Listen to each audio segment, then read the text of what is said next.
book of Isaiah, it's one of the real giants of the Hebrew Bible. We're talking about the largest prophetic book, a literary masterpiece that's absolutely foundational to both Jewish and Christian thought.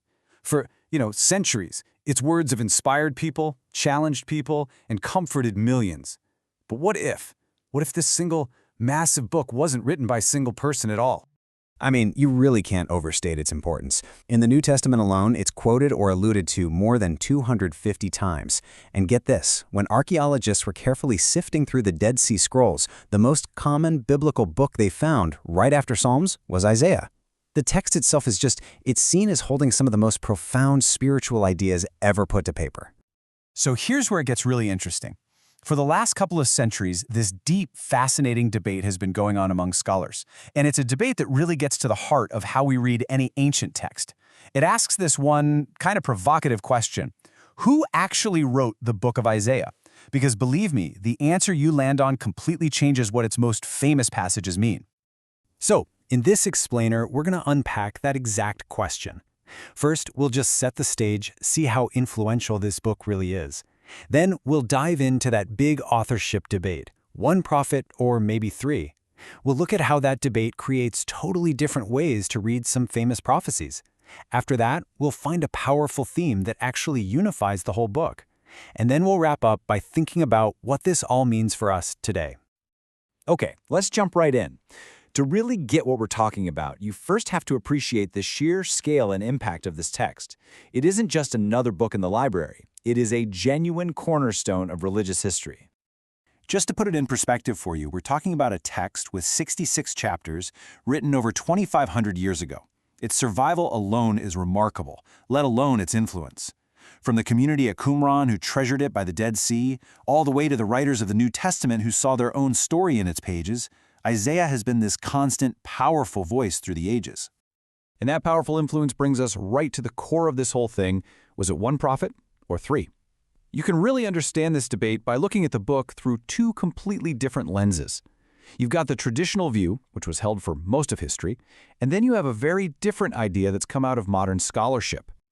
So let's break this down. The traditional view is pretty straightforward. The entire book, all 66 chapters, was written by one guy, the prophet Isaiah, way back in the 8th century BC.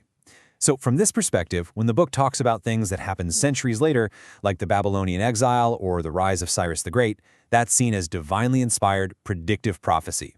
But the modern scholarly view tells a different story. It argues the book is more like a collection. And this isn't just a wild guess. Scholars point to big clues in the text itself. The language, the poetry, it changes, sometimes dramatically between sections.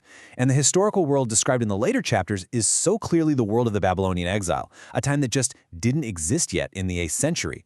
So in this reading, the prophecies aren't about a distant future. They're messages written for and to the people living through those events in their own time. And this is a really cool way to see that scholarly theory broken down.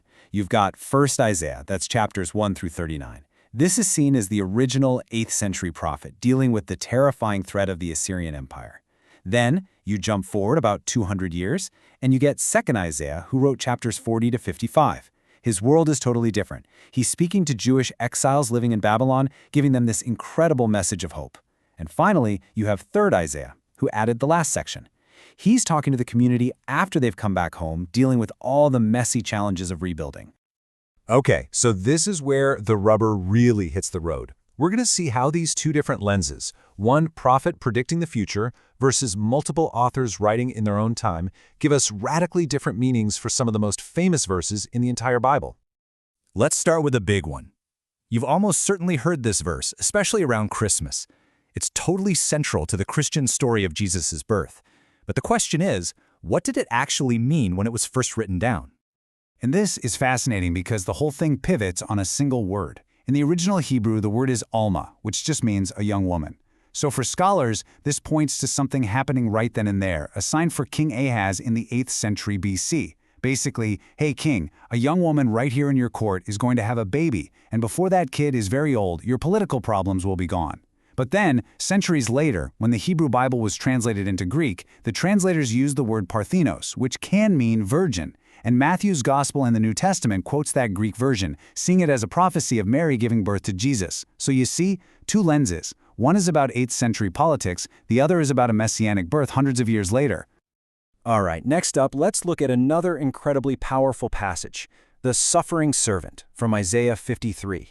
For Christians reading these words, it's an uncannily perfect description of the suffering and crucifixion of Jesus. So the big question is, who is the suffering servant? And you guessed it, the two lenses give us two totally different answers. Through the traditional predictive lens, this is one of the clearest prophecies of Jesus and his mission, to suffer and die for the sins of the world. But if you use the modern scholarly lens, you see this passage is written by 2nd Isaiah during the exile in Babylon. So the servant isn't a future Messiah, the servant is a stand-in for the nation of Israel itself, suffering in exile. Their pain, the poet is saying, actually has a redemptive purpose for the whole world. And scholars will point out that the whole idea of a Messiah who had to suffer and die, that was a completely foreign concept in Judaism before Jesus. So, to just put the scholarly perspective as bluntly as possible, the argument goes like this. If you read the text only in its original historical context and you strip away all the later interpretations, this is the conclusion you come to. From this viewpoint, the original authors, whether there was one or three of them, were speaking to their own people about their own problems. They weren't trying to write a biography of Jesus hundreds of years in advance. It just goes to show what a huge shift in meaning can happen when a text is read through a new lens. Okay, so we've seen these massive differences in interpretation. But is there any common ground? Is there anything that unites the whole book? Absolutely. And it's this powerful theme that runs like a steel cable through all 66 chapters, a message that hits home no matter which lens you're using.